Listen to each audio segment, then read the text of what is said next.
wabarakatuh.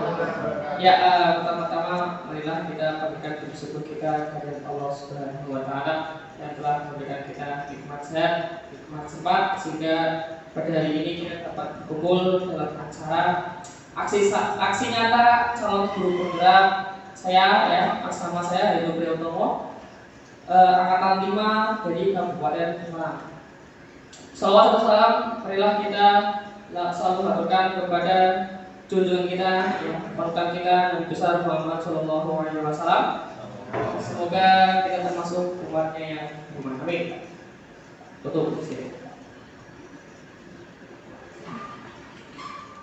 Ya, baik Bapak Ibu yang saya hormati, terima kasih atas kehadirannya. Jadi sebelum kita mulai materinya, jadi ini Bapak Ibu, tujuan saya mengumpulkan Bapak Ibu semua itu memang karena selain tugas ini juga sebenarnya seperti tanggungan saya untuk menyampaikan hal-hal yang perlu saya sampaikan, materi tentang guru penggerak itu apa sih gitu kan. Jadi guru penggerak itu sebenarnya adalah gerakan guru supaya menggerakkan seluruh elemen-elemen di sekolahan. Kepada siapa? Tentunya kepada siswa. Jadi yang bukan itu nggak cuma satu guru, tapi semua elemen di sekolah, baik guru, kepala sekolah, wakaf, ya kan, dan seluruh warga di sekolah seperti itu. Tapi kan yang namanya guru penggerak itu kan harus salah satu yang mempionirkan gitu kan. Makanya satu sekolahan biasanya cuma satu, cuma dua, cuma tiga gitu kan. Ya, kalau tiga luar biasa, kalau sudah satu sudah cukup sebenarnya. Nah, makanya ini bukan untuk tugas saya saja, tapi juga untuk menyampaikan, semoga informasi yang saya sampaikan bisa bermanfaat bagi Bapak Ibu semua. Jadi ini saya baru berjalan selama 2 bulan kalau nggak salah, ya 2 bulan. Pendidikan itu seharusnya 6 bulan. Awalnya 9 bulan, kemudian di courting sama pusat jadi 6 bulan. Ini baru 2 bulan, baru selesai modul 1.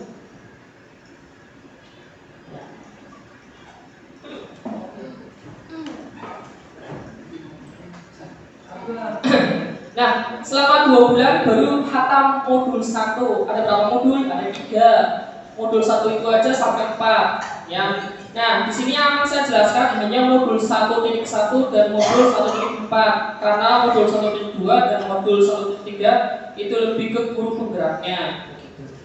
Nah, yang pertama ya itu tentang pemikiran Ki Hajar Dewantara. Jadi Bapak Ibu selama ini melihat siswa itu kertas kosong atau kertas yang sudah diisi? Kosong. Ya. Jadi Bapak Ibu, setelah saya belajar modul ini tentang pemikiran Ki Hajar Dewantara, ternyata yang namanya anak bukan kertas kosong, tetapi kertas yang sudah ditulis. Oleh karena itu, guru berperan sebagai apa? Nah itu, Ki Hajar Dewantara menjelaskan bahwa tujuan pendidikan yaitu menuntun segala kodrat pada anak-anak agar mereka mencapai keselamatan dan kebahagiaan yang setinggi-tingginya, baik sebagai manusia maupun sebagai anggota. Jadi kita sebagai guru, Bapak Ibu, sebagai penuntun. Karena sebagai penuntun, oleh karena itu anak itu bukan kertas kosong, tapi kertas yang sudah tertulis. Siapa yang menulis? Ya anak itu sendiri. Maka kita sebagai guru menuntunnya agar mencapai cita-citanya. Cita-cita di sini bukan menjadi sukses, tapi menjadi selamat dan bahagia sebagai manusia dari anggota masyarakat. Nah, pendidik itu hanya dapat menuntun tumbuh atau hidupnya kekuatan kodrat pada anak-anak agar dapat memperbaiki lakunya dan tumbuh sebagai kodrat anak. Jadi kita sebagai guru itu harus menuntun Bapak Ibu.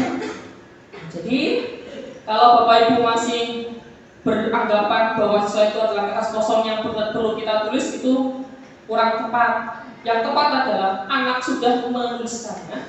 Nah, kita sebagai guru menuntunnya gitu. Nah, kodratnya apa sih? Kodrat di sini itu ada 2, kodrat zaman dan kodrat alam. Kodrat alam adalah asal muasal anak itu berasal. Kita lihat sendiri di sekolah ya Bapak Ibu, apakah anak itu berbeda-beda atau sama? Berbeda-beda, karena mereka asalnya juga beda juga. Itu namanya kodrat alam. Setiap anak di sini itu punya karakter yang berbeda. Nah, itu namanya kodrat alam. Kalau kodrat zaman, berarti sesuai dengan perkembangan sekarang.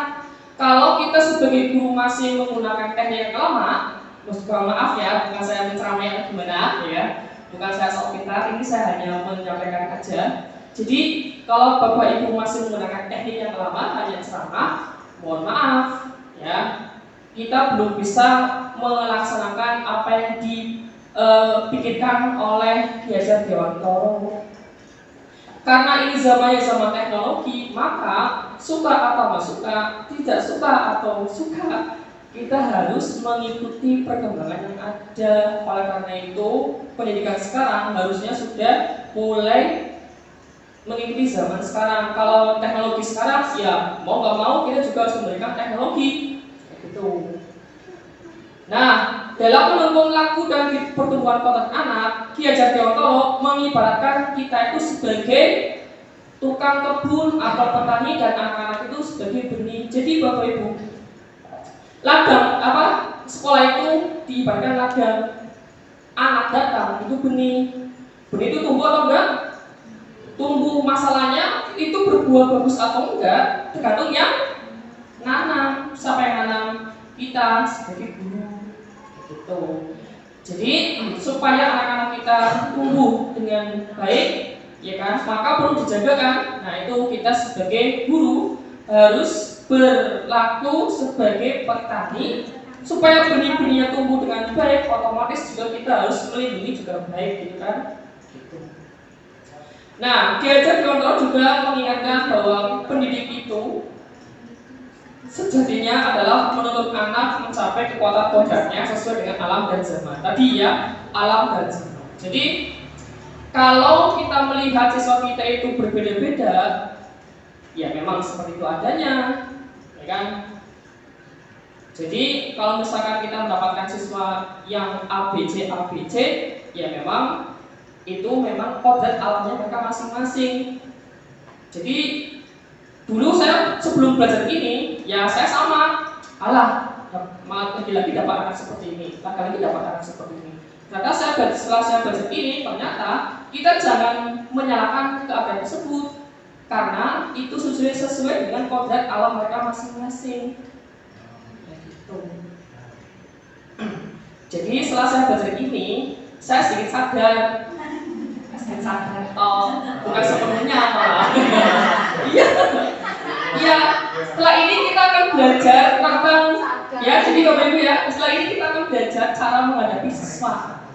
Ini setelah belajar ini setelah modul 1 sedikit tertarik, tapi setelah modul 2, hampir modul 3 ke 4, nah itu sudah ada kesadaran kepada diri saya sendiri. Memang belum sepenuhnya sih. Nah, jadi Bapak Ibu, supaya anak kita tumbuh sesuai dengan kodratnya, maka kita sebagai guru harus menuntunnya, jangan langsung melepaskannya. Memang kita sebagai guru kan sabarnya luar biasa, ya. Tapi memang tugas kita memang harus menuntun, tidak boleh dilepaskan begitu saja. Nah, sekarang Bapak Ibu, hari ini kita membahas tentang budaya positif. Sekolah itu tertib, kalau sesuai juga tertib kan Bapak Ibu ya.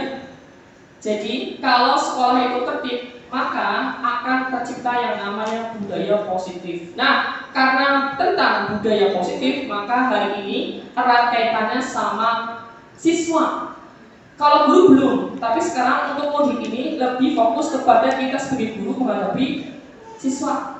Jadi Bapak Ibu, budaya positif adalah budaya yang bertujuan menumbuhkan motivasi intrinsik dalam diri anak untuk menjadi pribadi yang bertanggung jawab dan berbudi pekerti, luhur serta akhlak mulia. Jadi, coba Bapak Ibu, ada kalimat yang menarik di sini. Motivasi intrinsik. Jadi, supaya sekolah kita menumbuhkan budaya positif itu apa sih? Budaya yang mewujudkan visi kita sebagai sekolahan. Visi kita apa sih Bapak Ibu?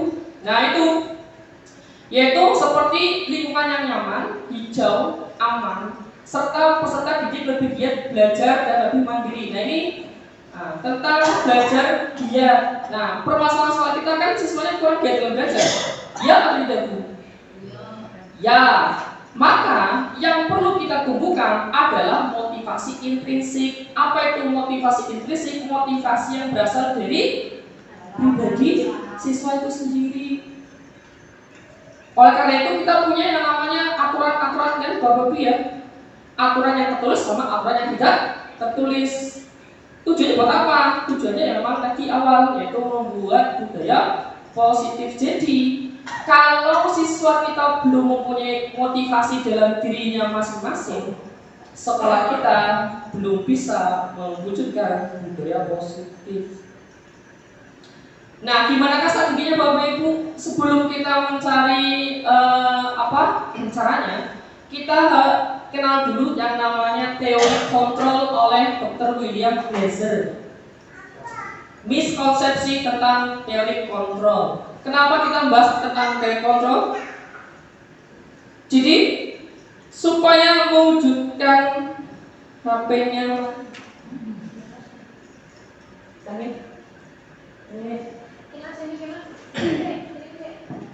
Nah, Bapak Ibu, jadi kan tadi awalnya kan kita mau membuat budaya positif. Otomatis kan kita harus mengarahkan siswa kita untuk membuat motivasi dalam pribadinya masing-masing kan Bapak Ibu ya.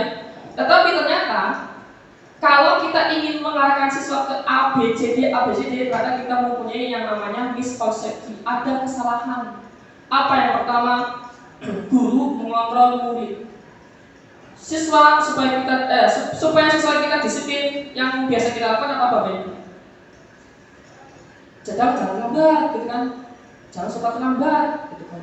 Itu kan seperti kita mau mengontrol siswa supaya datang tidak terlambat kan Bapak Ibu? Ternyata itu hanya sebuah ilusi. Terus gimana? Supaya bukan jadi ilusi, maka kembali lagi ke awal harus ada motivasi intrinsik. Jadi percuma kita ngomong tidak boleh datang terlambat sampai ribuan kali, nggak akan pernah bisa kalau siswanya nggak mempunyai motivasi berubah dari pribadinya masing-masing. Jadi kalau kita bilang saya bisa kontrol ini anak, itu nggak mungkin, itu ilusi. Ya, lo buktinya ada kok anaknya mau ini, tapi dalam pribadinya bukan dari pribadi masing-masing, dia hanya terpaksa. Jadi kalau kita mengontrol siswa paham dengan ini, itu salah besar, salah kurang, itu ilusi. Jadi kita mengontrol murid itu sebuah ilusi. Terus gimana caranya? Ada nanti Bapak Ibu untuk berikutnya. Terus semua pengetahuan positif, efektif dan bermanfaat ini juga ilusi Bapak Ibu. Bapak Ibu pernah melihat seorang anak yang bandel, kemudian kita bilang, nah kamu jangan gitu lagi ya, jangan seperti itu lagi ya, jangan sampai terlambat. Nanti kan kalau terlambat kan nggak gitu. Nanti yang gitu kan saya kan jadi wali kelas kan nggak enak sama guru lain. Laki-laki kamu, saya sebagai wali kelas kan malu, gitu kan? Nah ternyata itu ilusi Bapak Ibu. Bapak Ibu kalau tekniknya seperti itu bukan tepat, tidak tepat dilakukan kepada siswa. Jadi hati-hati kalau kita menggunakan kalimat yang positif, efektif dan bermanfaat. Ada tekniknya nanti ada. Yang ini kita tahu nanti ya, semua kalimat yang kita berikan harus hati-hati karena kalau kita ngomong sama siswa biasanya kan, nah kau berangkat nanti bapak kasih hadiah, itu kan. Menurut bapak ibu, apakah anak itu datangnya tepat waktu? Misalkan ada anak terlambat. yang menghadapi itu wali kelas. Kamu lagi yang nggak berangkat. Kamu kalau besok berangkat, tak kejadian. Besoknya berangkat tepat waktu nggak Bapak Ibu? Tepat waktu kan? Pertanyaannya adalah, apakah seminggu berikutnya akan seperti itu berangkat tepat waktu? Tidak. Ya. Jadi hati-hati kalau menggunakan kalimat-kalimat efektif dan bermanfaat. Tuh. Kemudian kritik dan membuat bersalah mampu menguatkan karakter ini saya termasuk ya. Kalau anak jarang berangkatnya telat, ya kan? Saya sebagai guru juga sama, pasti akan memarahinya supaya dia mengaku bersalah, ya kan Bapak Ibu? Ternyata itu adalah sebuah kesalahan, karena hal tersebut tidak akan membuat sesuatu berubah, tapi membuat dia akan lebih reaktif lagi kepada Bapak Ibu. Saya sudah mempraktekkan. Jadi kalau siswa kita nggak mengerjakan PR, tiba-tiba Bapak Ibu kasih tugas seabrek-abrek, apakah siswa itu akan berubah? Tidak, ya kan? Terus pokoknya kamu salah, ya kan? Siswa itu tidak akan pernah berubah, Bapak Ibu, karena dia tidak akan terbangun motivasi intrinsik, ya kan? Terus ilusi bahwa seorang dewasa berhak memaksa. Apakah kita berhak memaksa anak-anak? Kamu harus berangkat. Kalau nggak berangkat, tak kasih nilai 0, ya kan? Itu kan Bapak Ibu kan memaksa, ya kan? Nah itu nggak boleh Bapak Ibu. Itu ilusi, salah itu, ya. Jadi beberapa miskonsepsi tentang track control ini adalah awal mula nanti kita akan mendapatkan materi gimana cara menghadapi siswa, begitu. Nah, ada beberapa tabel yang bisa Bapak Ibu lihat, ya. Yang pertama adalah realitas kebutuhan kita sama. Apakah kebutuhan kita sama? Tidak. Yang benar adalah kebutuhan kita berbeda. Apakah semua orang memiliki kita sama? Tidak. Setiap orang memiliki gambar yang berbeda. Kita mencoba mengubah orang agar berpendapat sama dengan kita. Salah. Yang benar adalah kita hanya berusaha untuk memahami pandangan orang lain tentang dunia. Perilaku buruk dilihat sebagai suatu kesalahan. Tidak. Yang semua perilaku itu memiliki tujuan. Saya tertarik sama kalimat yang terdepan.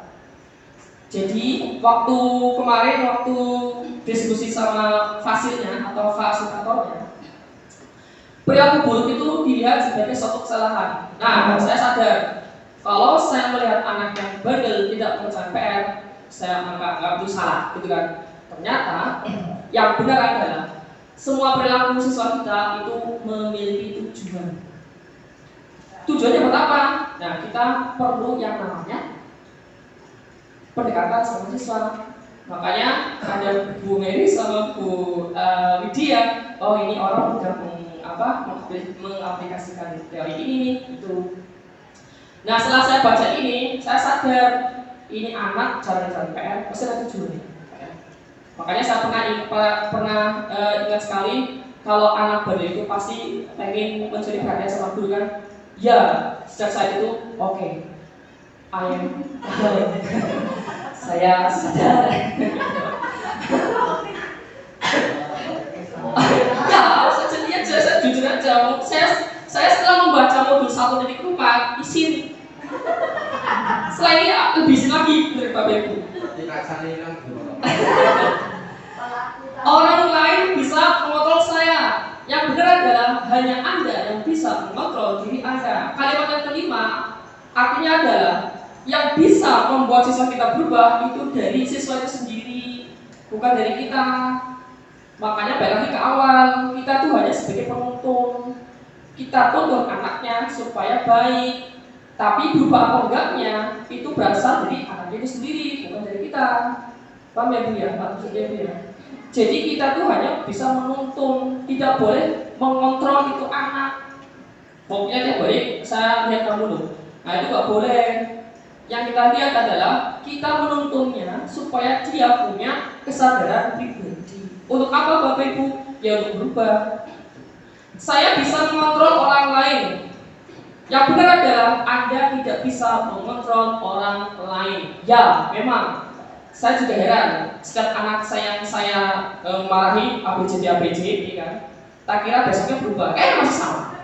Oh ini. Tambah busuk. Oh alah, ternyata iya. Ternyata saya tidak bisa mengontrol seorang anak. Yang bisa saya lakukan adalah menuntun dia supaya bisa mempunyai motivasi berubah. Jadi yang bisa mengontrol orang lain itu adalah dirinya sendiri. bukan kita. Terus pemaksaan ada pada saat bujukan gagal. Yang benar adalah kolaborasi dan konsensus menciptakan pilihan-pilihan baru. Jadi kita harus yang namanya kolaborasi. Kita tidak bisa sendiri, makanya guru bergerak di satu sekolahan, ya kan? Kalau ilmunya untuk buat saya sendiri, sekolah tersebut tidak akan pernah bergerak. Maka saya butuh namanya bapak ibu yang lain.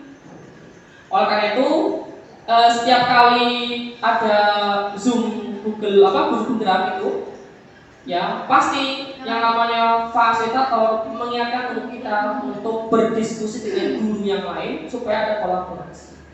Terus model berpikir menang atau kalah, yang benar adalah model berpikir menang dan menang. Jadi kalau kita menghadapi siswa, maka posisinya adalah kita menang, dia menang.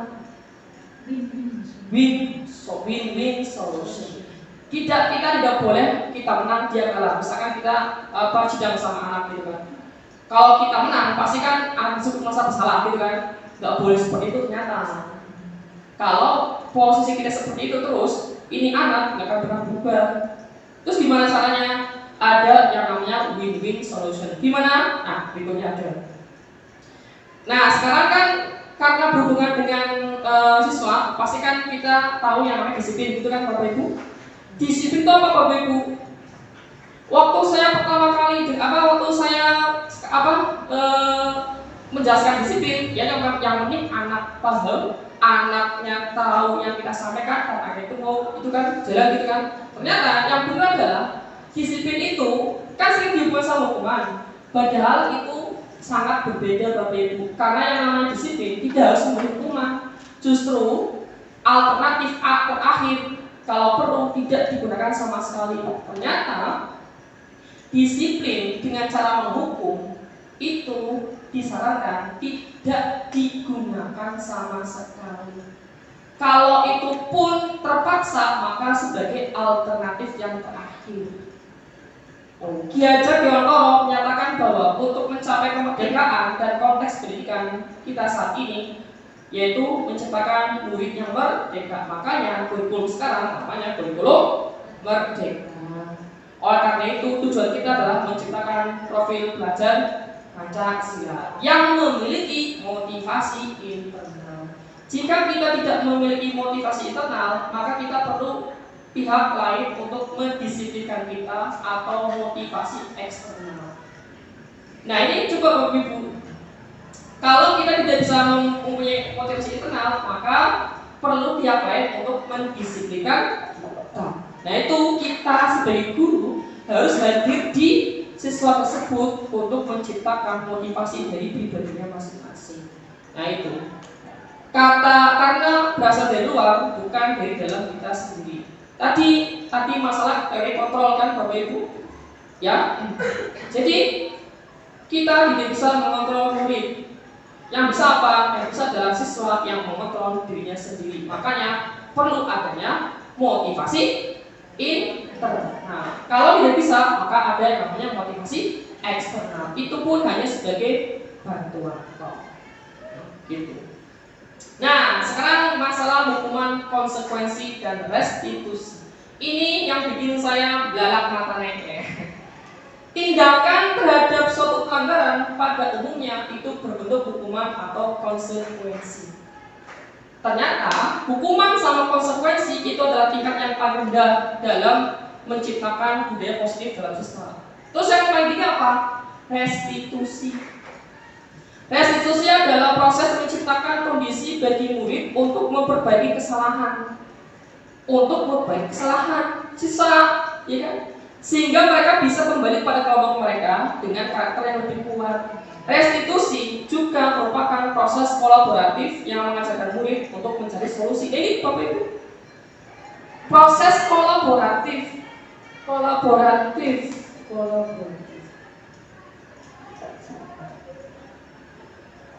Dan lanjut ya Bapak Ibu, ya, panas ya.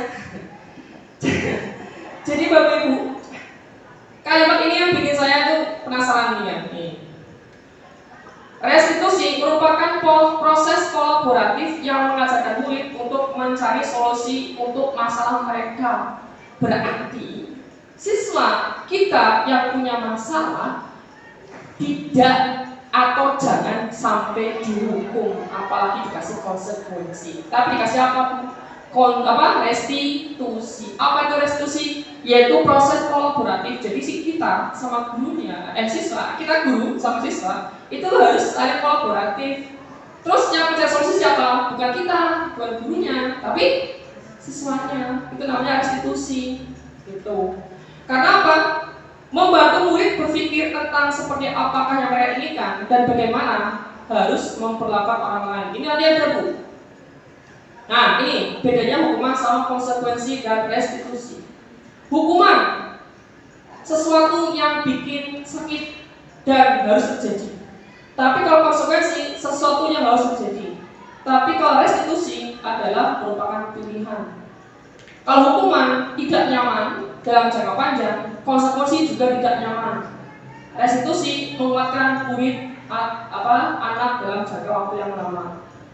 Kalau hukuman, korban mendapatkan keadilan. Kalau konsekuensi itu bisa diabaikan. Restitusi itu sebagai korban mendapatkan gaji. Murid akan tersakiti kalau hukuman, tapi kalau konsekuensi tidak membuat nyaman. Restitusi, murid mendapatkan penguatan. Kalau hukuman berlaku agresif itu meningkat. Kalau konsekuensi itu hanya bertahan dalam jangka waktu pendek. Tapi kalau restitusi itu masalah dapat dipecahkan. Ini panjang sekali nih Pak. Nah, ini ciri-ciri konsekuensi sama hukuman dan restitusi. Kalau hukuman biasanya kalimatnya adalah peraturannya adalah bla bla bla, kamu harus apa? Nah, ini saya sekali ini ya. Ini tipe saya sekali ini.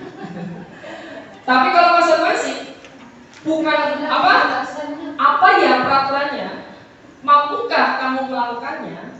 Udah gitu. Tapi kalau restitusi, apa kamu yakin? Apakah kamu bisa lakukan untuk memperbaiki masalah? Nah, untuk restitusi itu biasanya pasti ada penguatan untuk mereka memaksakan masalahnya sendiri. Pokoknya hukuman itu bersifat memaksa. Tapi kalau konsekuensi bersifat melanggar peraturan, berhubungan dengan peraturan. Kalau hukuman itu biasanya murid atau anak pasti membencinya. Kalau konsekuensi menghormatinya. Kalau restitusi itu anak akan menghormati dirinya dan orang lain. Ini asik sekali kalimatnya. Hukuman, anak kita kalau kasih hukuman jengkel atau jengkel Bapak Ibu? Sebenarnya anak kita kalau dimarahi dan dihukum ya, itu sebenarnya anak itu diam, tapi jawabannya gendeng karena anak membenci peraturan tersebut. Tapi kan anak melanggar peraturan kan ada asbabnya kan, sesuatu dan ada sesuatunya. Nanti ada Bapak Ibu. Ada yang menyebabkan anak tersebut harus melanggar, itu ada. Tapi kita bahas dulu tentang hukuman. Kalau hukuman itu pasti anak membenci itu. Makanya saya paling benci. Kalau konsekuensi itu lebih ke peraturannya. Jadi kalau ada anak yang datang terlambat, kita hanya menekankan aturannya apa ya Mas? Aturannya apa Mbak? Tok. Wis. Kalau dia bilang iya Pak, ya Bu, saya paham. Ya udah selesai. Udah. Tapi kalau restitusi, anak tersebut disuruh memecahkan solusinya sendiri. Jadi bahasa seperti ini, kenapa kamu terlambat? Ya, saya bangun pagi. Saya bangun kesiangan Pak, ya kan? Nah, kalau restitusi dicawai lagi, kira-kira apakah itu salah atau benar ya, Mas? Mbak? Ya, Bu salah. Oh salah. Terus kalau salah, apa yang kamu harus lakukan? Gitu. Jadi kita tuh hanya sebagai nuntun tok, ya kan? Nuntun tok, tapi masalahnya yang dipecahkan itu berasal dari siswanya itu sendiri. Itu hukuman sama konsekuensi dan restitusi. Ya, itu benar. Ini kalau hukuman itu bersifat negatif Bu, awas ya kalau kamu lakukan lagi nanti awas dong. Ya, ini ya, saya sekali ya. Kalau netral, lakukan apa yang saya katakan. Tapi kalau restitusi, apakah hal ini sesungguhnya ingin kamu lakukan? Gitu. Beda kan Ibu ya? Antara hukuman, konsekuensi sama restitusi. Kalau hukuman bersifat memaksa, Kalau konsekuensi stimulus atau respon, kalau positif, kalau restitusi itu dari kontrol. Kalau hukuman menyalahkan diri, konsekuensi mendorong kepatuhan, restitusi mendorong disiplin positif. Tadi disiplin positif adalah disiplin yang berasal dari pribadinya masing-masing. Nah, jadi lebih bagus yang mana? Restitusi. Nah, ini masih panjang. Kalau hukuman dibuat sama guru, kalau konsekuensi dibuat oleh guru dan siswa, tapi kalau restitusi dibuat oleh murid sama anak. Jadi lebih enak dari siapa? Dari anak. Dan ini kalau panjang sekali, tapi kalau Bapak Ibu penasaran ya saya jelaskan. Tapi berhubung waktunya mepet, ya sebaiknya. Nah, sekarang Bapak Ibu kita bermain dengan kuis hukuman atau konsekuensi. Permasalahan yang pertama, mencatat 100 kali dalam buku kalimat. Dalam buku kalimat ya. Saya tidak akan terlambat lagi karena terlambat sekolah. Kira-kira kalau kalian masih seperti itu menurut Bapak Ibu hukuman atau konsekuensi? Hukuman. Apa hukuman? Konsekuensi. Kenapa Bapak Ibu? Konsekuensi itu berhubungan dengan aturan sekolah. Kalau hukuman itu bersifat dari guru. Tuh. Karena terlambat sekolah, ya kan? Terlambat sekolah apakah menyalahi aturan sekolah Bapak Ibu? Ya udah. Kalau seperti itu berarti itu konsekuensi.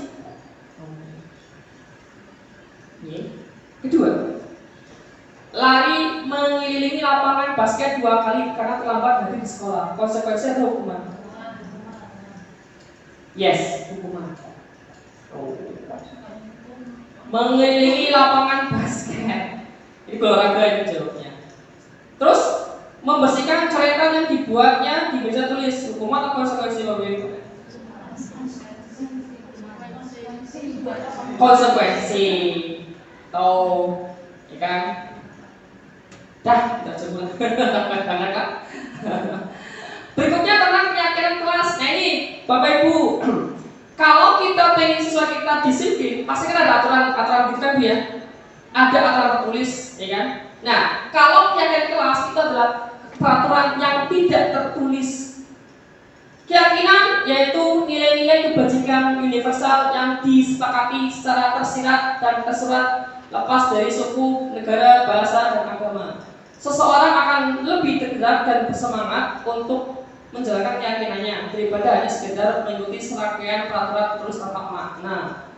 Murid-murid demikian, mereka perlu mendengarkan dan memahami arti sesungguhnya peraturan-peraturan yang diberikan.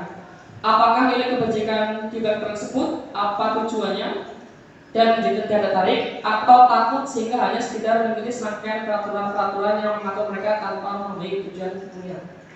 Paham nggak Bapak Ibu? Saya gini deh Bapak Ibu, anak merokok di kelas, apakah ada peraturan tertulisnya di papan tulis Bu? Tidak ada. Tapi salah atau benar Bapak Ibu? Salah. Itu namanya keyakinan kelas. Tuh. Jadi keyakinan kelas itu perlu supaya apa? Supaya anak paham dalam pribadinya masing-masing bahwa apa yang saya berbuat itu salah, harus saya perbaiki. Tuh. Kemudian itu apa lagi ya? Soalnya banyak sekali, cuma saya lupa. Kalau keyakinan itu bersifat abstrak daripada peraturan, keyakinan kelas berupa pernyataan-pernyataan universal. Pernyataan kelas dibuat dalam bentuk positif. Keyakinan kelas sebenarnya tidak terlalu banyak sehingga mudah diingat dan dipahami oleh warga kelas. Keyakinan kelas sesuatu yang dapat diterapkan di lingkungan tersebut. Semua warga kelas sebenarnya ikut berkontribusi dalam pembuatan keyakinan kelas. Terus bersedia meninjau kembali keyakinan kelas dari waktu ke waktu. Contoh gini deh Bapak Ibu, kalau anak berisik dalam kelas, itu salah atau benar? Kalau anak berisik dalam kelas itu perbuatan yang salah atau benar Bapak Ibu? Salah atau benar? Berisik dalam kelas, berisik. Iya, salah kan? Apakah ada peraturan tertulis jangan berisik dalam kelas hukumannya ABC? Ada nggak? Nggak ada. Tapi kan itu bisa apa? Tapi kan kita sebagai guru kan pasti yang dilakukan tersebut kan salah. Ya. Nah, seharusnya yang dilakukan siswa itu apa Bapak Ibu? Harusnya kan tidak boleh berisik kan? Itu namanya kayak kelas.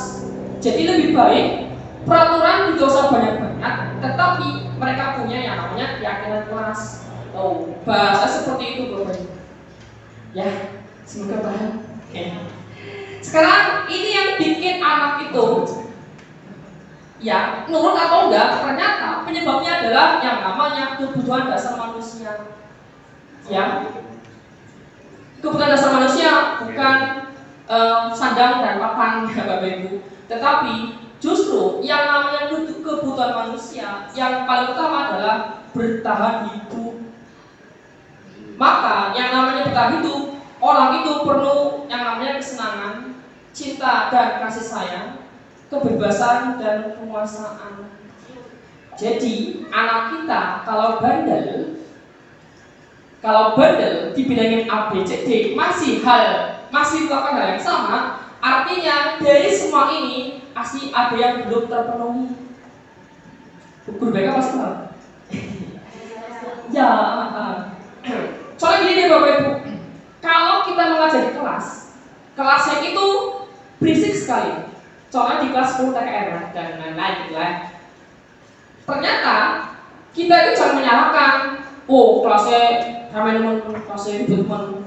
Ternyata itu ada penyebabnya Bapak Ibu. Mereka kurang, apa kurangnya? Kebutuhan mereka kurang. Apa Bapak Ibu? Kalau anak berisik dalam kelas, kita udah keluar banyak sekali, tetapi mereka masih aja berisik, berarti mereka butuh apa Bapak Ibu? Mana berarti? Ya, bisa kasih sayang, bisa juga kesenangan. Anak itu suka mencari perhatian Bapak Ibu, ya kan? Pengennya dia pengen dipanggil, pokoknya dia pengen maju gitu kan. Itu artinya dia itu kurang dalam yang namanya cinta dan kasih sayang. Kemudian kalau pelajaran, anak itu sebenarnya protes, lagi-lagi kayak gini. Berarti mereka butuh apa Bu? Kesenangan. Nah itu PR-nya saya sampai sekarang itu Bu, menciptakan kelas, bikin mereka senang itu gimana? Itu masih PR, belum terjawab sampai sekarang. Gampang Pak. Apa? Makan di dalam. Iya oke. Tapi apakah budaya tersebut bagus? Enggak. Nah itu nanti Pak Cipta, guru yang berlaku seperti itu adalah guru sebagai teman. Nanti mengakibatkan anak tersebut ketergantungan. Kalau misalkan hari ini kita makan, asal kamu diam, siapa?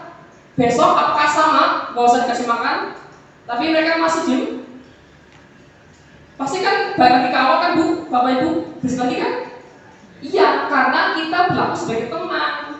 Maka kalau misalkan dia tidak seperti itu, maka dia nggak mau. Namanya ketergantungan. Oh, hati-hati. Kalau kebebasan, ya kan, itu siswa, ya, Pak, aku tuh nggak pengen di kelas, pengennya di luar. Tapi kan kita lebih, kenapa sih nggak luar, jauh baik gitu kan? Kira-kira mereka pengen apa Bapak Ibu? Pengen bebas. Kalau penguasaan gimana Bapak Ibu penguasaan? Kalau penguasaan itu biasanya, ya kan?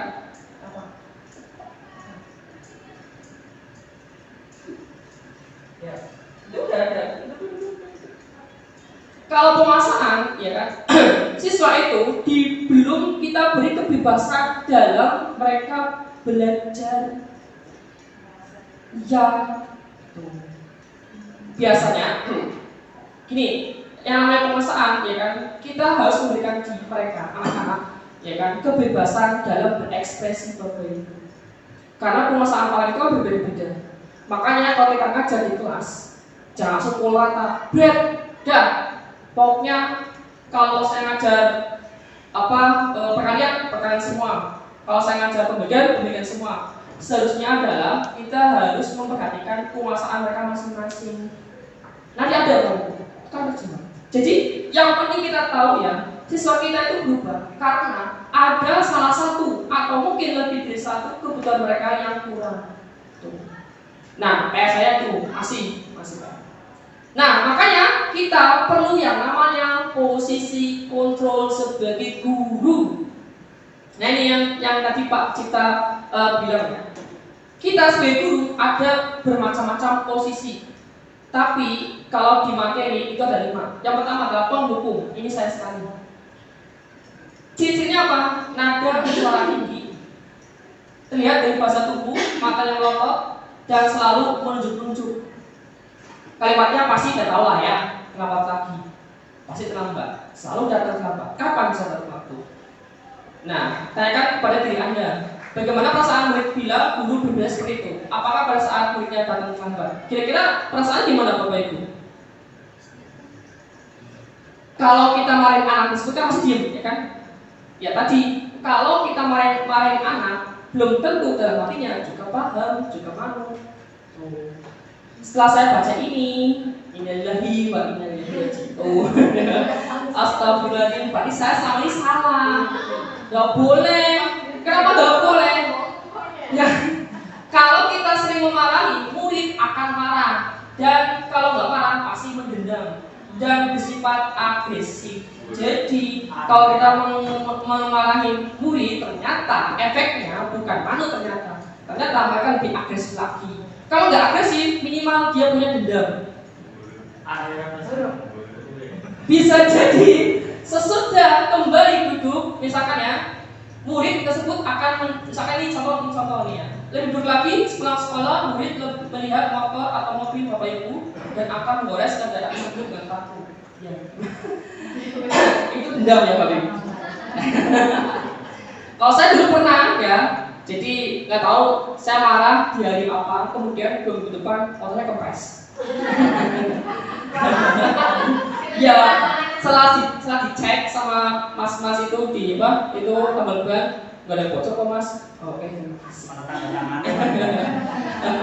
Jadi kita sebagai guru tidak boleh dalam posisi penghukum. Yang kedua, membuat merasa bersalah. Ini bagi Bapak Ibu guru yang sangat lembut sekali dalam perkataan. Nada suaranya memelas, halus dan sedih. Bahasa tubuhnya merapat ke anak dan lesu. Adi, contohnya gini ya, Adi, kamu bagaimana ya? Kamu kan udah janji sama ibu, tidak boleh terlambat. Kamu kenapa ya? Senang sekali sih, dengan ibu benar-benar kecewa sekali. Bagaimana pesan murid bila ibu seperti saya ini? Gitu kan? Apakah ada bapak ibu di sekolah? Jadi merasa bersalah. Jadi bahasanya seperti itu Bu. Aduh, mana aku telat. Ya pengen. Aku pengen jadi guru. Aku merasa gagal jadi guru. Itu salah. Itu tuh membuat merasa bersalah. Apa hasilnya? Nanti kalau kayak gitu, murid akan merasa bersalah telah mengecewakan ibu dan bapak ibu gurunya. Murid akan merasa menjadi orang yang gagal dan tidak sanggup membagian orang lain. Ini efek panjang seperti itu. Ini rata-rata untuk yang perempuan ya Bapak Ibu, daripada laki-laki. Tidak seperti murid dalam guru ya. Pokoknya ini membuat merasa bersalah. Kita tuh yang penting muridnya biar merasa bersalah, biar berubah. Padahal salah nggak boleh ya. Ini membuat merasa bersalah. Ya ini dia teman, ini yang Pak Adi ya Pak Adi. Kalau teman itu nadanya ramah, akrab, bercanda, terus suka merapat pada murid, mata dan senyum itu jenaka. Adi, ayolah, bagaimana sih kamu? Mereka kamu jadi sama bapak, kenapa kamu tambah? Hehe, gitu kan? Ya sudah tidak apa-apa. Duduk sana-sana, nanti Pak Guru bantu ya. Kalau ini contohnya Bu. Jadi kalau misalkan kita melihat siswa yang terlambat, kita tuh seakan-akan tuh bisa apa-apalah ya, kalau Pak besok aja kayak kemarin ya. Itu ternyata efeknya itu memang murid akan merasa senang dengan akrab dengan kita. Tapi sisi negatifnya apa? Nanti anak tersebut lebih tergantung pada kita. Kita sebagai guru kan harus punya batasan antara guru sama siswa kan, harus ada batasan yang jelas. Kalau kita terlalu dekat, itu juga nggak terlalu bagus. Nggak boleh apa nggak terlalu bagus. Tapi kalau terlalu jauh juga nggak terlalu bagus. Harus ada batasannya. Oh. Jadi kita tidak kalau kita berperan sebagai teman, cinta. nanti anak tersebut lebih senang dengan kita, tapi merasa terganggu. Pokoknya kalau nggak sama begini saya nggak mau, kan bahaya kan? Misalkan saya dekat sama anak A, nggak dekat sama guru B. Nanti anak ini selamanya tidak akan mau sama guru itu, mau sama saya, gitu kan? Itu anaknya itu saya sudah sama dengan cewek cowok. Apanya? Anaknya yang Saya kan penghukum Bapak Cita.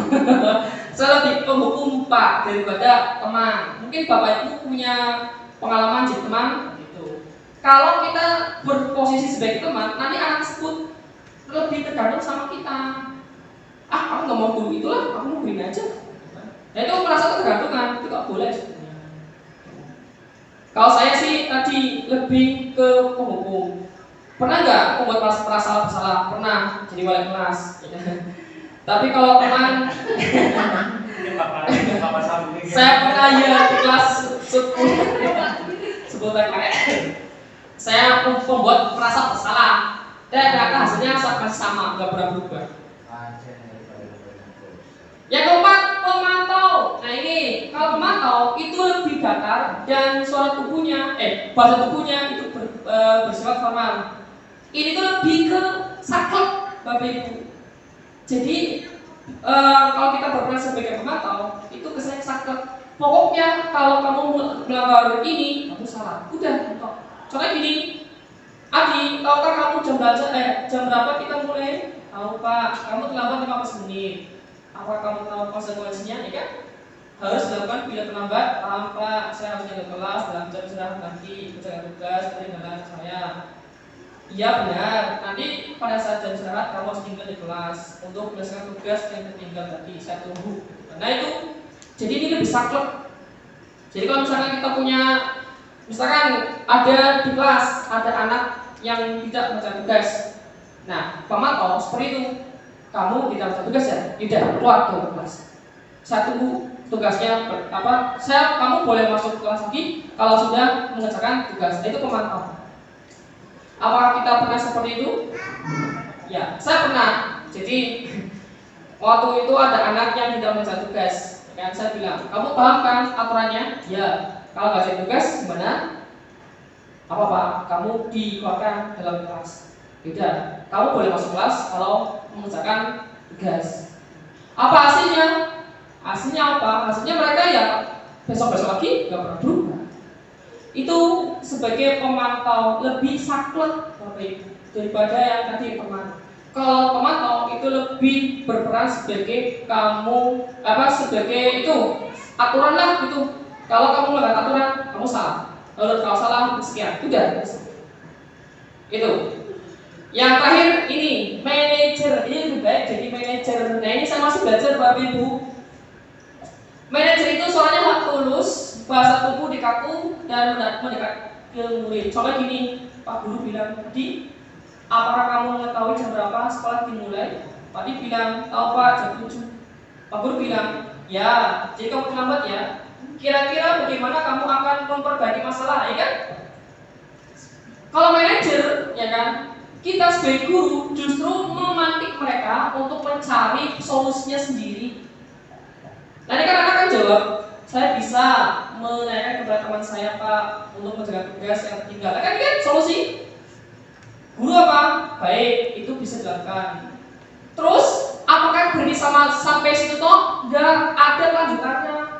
Ada tindak lanjutnya apa? Apakah besok akan ada masalah untuk kamu agar bisa hadir tepat waktu ke sekolahan? Nah, pasti dia mikir, tidak Pak, saya bisa hadir tepat waktu. Guru bilang, baik, saya menghargai usahamu untuk memperbaiki masalah. Jadi kita sebagai guru, pertama-tama, ya kan, tanya, bisa nggak kamu menyelesaikan masalah ini? Yang kedua, ada tindak lanjut untuk berikutnya. Kira-kira besok kamu kayak gitu lagi nggak? Terus terakhir yaitu menghargai usaha yang mau diperbaiki oleh dia. Itu jadi manajer. Nah, seperti itu.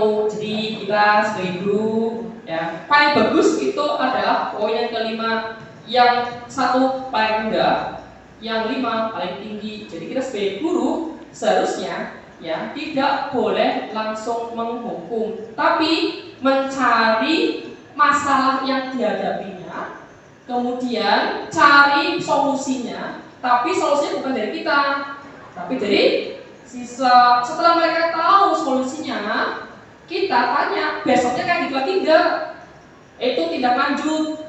Setelah itu terakhirnya kita tidak menghukumnya, tapi menghargai proses yang mau dia akan perbaiki.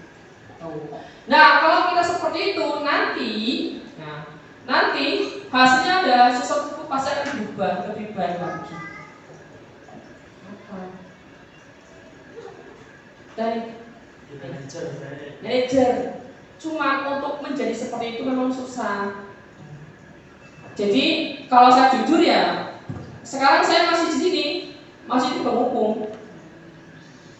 Saya masih berusaha untuk manajer, untuk memperbaiki emosi saya seperti itu. Nah, untuk sebagai manajer nanti kita pakainya segitiga restitusi. Jadi pertama-tama kalau kita menghadapi sesuatu tersebut, pertama-tama adalah menstabilkan identitas. Contohnya, setiap orang kan pasti melakukan kesalahan. Kamu bukan salah satunya yang pernah melakukan hal ini. Jadi waktu siswa melakukan kesalahan, kita jangan langsung memvonisnya bersalah, tapi menstabilkan dia. Jadi supaya itu dia tuh stabil lah emosinya. Dan nanti berikutnya adalah menanyakan keyakinan. Keyakinan apa yang kita sepakati? Kamu ingin menjadi seorang seperti apa? Terus yang terakhir adalah validasi tindakan yang salah. Jadi kalau di sini tuh mereka harus mendapatkan solusinya dari mereka masing-masing. Seperti itu yang namanya segitiga restitusi. Udah selesai.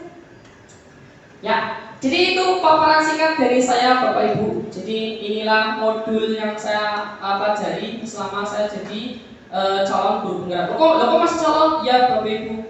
Jadi bagi guru yang dinyatakan lolos di guru penggerak, itu belum dikatakan guru penggerak, masih calon. Karena modulnya sampai 3 modul. Satu modul dibagi 4, tadi 3 kali 4, 12. Ada 12 yang perlu dipelajari. Satu modulnya itu bisa sampai 1 minggu 2 minggu. Jadi kalau misalkan saya berani di tengah jalan, udah selesai. Ya selesai. Pak Eri, di sini kan guru penggerak ada 2. Iya. Pak olahraga. Pak olahraga kapan? Apa? Pak olahraga kapan? Oke, jadi Pak Diko itu belum pengumuman Pak Diko itu ikut program guru penggerak angkatan 7. Sampai sekarang belum ada pengumuman. Saya juga ngikutin telegramnya guru penggerak. Jadi untuk angkatan 5 udah pertengahan jalan, angkatan 1, 2, 3, 4 udah lulus, angkatan 6 baru mulai pembelajaran, angkatan 7 belum ada pengumuman. Tahu. Jadi, gimana Pak? Kalau untuk latihan Pak Adi suruh gini aja apa? Ya bisa. Jadi sebenarnya Bapak Ibu kalau pengen jadi guru penggerak, ibunya banyak sekali, ya kan? Banyak refleksi lah. Saya juga akhirnya sadar sedikit sadar, gitu kan? Cuman memang guru sebelumnya, ya. Apa guru penggerak itu fungsinya untuk ini ya, metode pengajaran ya? Nah, guru penggerak itu sebenarnya tadi Pak. Jadi guru penggerak itu posisinya adalah orang yang menggerakkan sekolah dan seluruh warga sekolah untuk membuat budaya positif. Ya apa? Nih. Jadi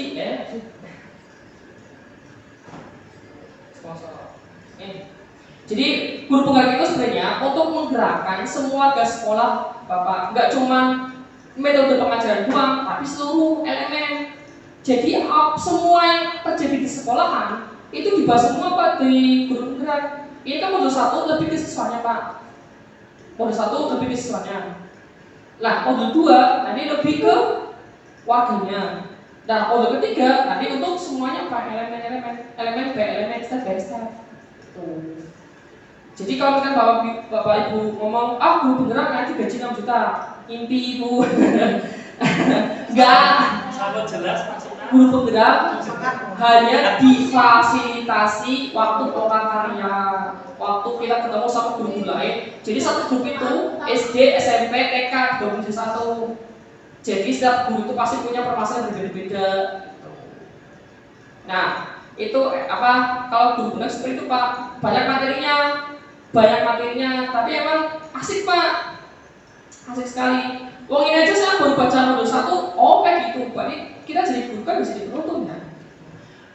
Ternyata yang namanya anak itu bukan kertas kosong, tapi kertas yang sudah ditulis. Cuma masalahnya tulisan anak itu bagus atau enggak kan tergantung yang penuntun kan. Kalau anaknya itu hanya langsung menulis kan jelek, tapi supaya bagus gimana? Nah, guru masuk ke situ jadi penuntun. Ini awal mula Pak, awal mulanya. Terus modul 2 tentang kita gimana youtuber gimana. Terus yang ketiga itu visi dan misi. Visinya sekarang kita adalah menciptakan profil pelajar Pancasila. Dan yang keempat tadi masalah menghadapi siswa di sekolahan. Itu Apa gini Pak? Apa? Guru penggerak itu nanti jadi PNS biasanya Pak? Enggak. Ya yang saya tahu ya Pak Cika, yang namanya guru penggerak itu tidak jadi kepala sekolah. Hanya menjadi kepala sekolah. Syarat menjadi kepala sekolah. Bukan jadi PNS. Enggak, bukan PNS, tapi hanya sebagai pemimpin pembelajaran. Karena sebagai pemimpin, otomatis kan bisa jadi kepala sekolah. Pemimpin pertama ini pemimpin siswa, nanti kan step by step nanti pemimpin sekolahan. Itu yang namanya guru. Memang banyak sekali materinya, saya juga banyak yang lupa. Cuma intinya pahamlah seperti itu. Oke? Ada pertanyaan Bapak Ibu? Ya, semoga ada. Satu ya. Dengan pertemuan kedua materinya apa Pak? Untuk pertemuan kedua nanti Pak, ini kan sementara ini yang ini tuh memang mau nggak mau ya kan disuruh sama itu untuk memberikan materi untuk semua guru. Kalau kemarin kan cuma beberapa guru, nah sekarang diminta untuk semua guru. Gitu. Minimal waktu kemarin saya ketemu sama itu pendampingnya kan Bapak Ibu guru. Ya, Bapak Ibu ya, kalau misalkan Bapak mau menjelaskan materi, ya kan, silakan dijelaskan. Guru mau mendengarkan, alhamdulillah. Kalau enggak apa-apa. Itulah tantangan Bapak Ibu sebagai guru penggerak. Jadi kalau misalkan Bapak Ibu jadi guru penggerak, minta guru A untuk bergerak, tapi nggak mau, ya itu memang tantangannya. Nah sampai sekarang saya belum tahu cara gimana, karena belum dijelaskan di modul berikutnya. Ini masih sesuai dulu. Jadi kalau ada siswa bandel, ini caranya harus polisi seperti itu. Lupa restitusi. Jadi kita nggak boleh jadi penghukum, apalagi pemberi konsekuensi, tapi sebagai restitusi. Penuntun. Ya. Makanya kan kayak Jadoro bilangnya ingaso susulodo, ing matio mangkaso, kudu hadiahnya. Dasar ya. Dasar. Ya, seperti itu Bapak Ibu. Ada pertanyaan ya. Jadi semoga Bapak Ibu setelah ada manfaatnya. Mohon maaf penjelasan saya kurang jelas ya kan, karena saya juga baru belajar ini. Sebenarnya banyak sekali. Kalau misalnya saya bicarakan semuanya, ya 2 jam nggak bakal selesai. Yang penting materi utama sudah, yaitu tentang budaya positif. Jadi supaya kita menciptakan budaya positif di sekolah Bapak Ibu, ya kita sebagai guru harus memberikan yang namanya restitusi. Terus ada penguatan, yang penting siswanya itu punya motivasi dalam pribadinya untuk berubah. Kalau misalkan kita masih teknik yang sama, menceramai anak, dihukum, kudu berubah, nggak akan berubah Bapak Ibu. Yang benar apa? Kita masuk ke mereka, ya kan, ke dunia mereka. Kemudian kita arahkan, terus mereka cari solusinya. Cuma tantangannya memang berat. Ya, itu semoga Bapak Ibu punya manfaat ya. Jadi, ayo Bapak Ibu bersama dengan saya membuat budaya positif. Ayo ya. Terima kasih Bapak Ibu atas perhatiannya, karena tidak pertanyaan lagi. Terima kasih. Semoga Bapak Ibu di sini yang belum ikut guru penggerak ya, semoga ikut juga. Walaupun tugasnya mumet ya, seminggu full ya kan, tiga kali Zoom meet ya kan. sisanya tugas-tugas dan tugas-tugas. Oke, terima kasih Bapak Ibu atas perhatiannya. Sampai ketemu lagi di momen berikutnya, ya kan? Karena belum ada tugas yang lainnya. Yang penting tugas ini saya sudah sampaikan ke Bapak Ibu semuanya. Oke, terima kasih Bapak Ibu atas perhatiannya. Sekali lagi saya di sini bukan menceramahi atau gimana, tapi saya sebagai guru penggerak mau nggak mau, suka atau suka ya menjelaskan kepada Bapak Ibu, terus kita ayo kita bergerak sama-sama, ya. Oke, terima kasih. Akhir kata, wassalamualaikum warahmatullahi wabarakatuh.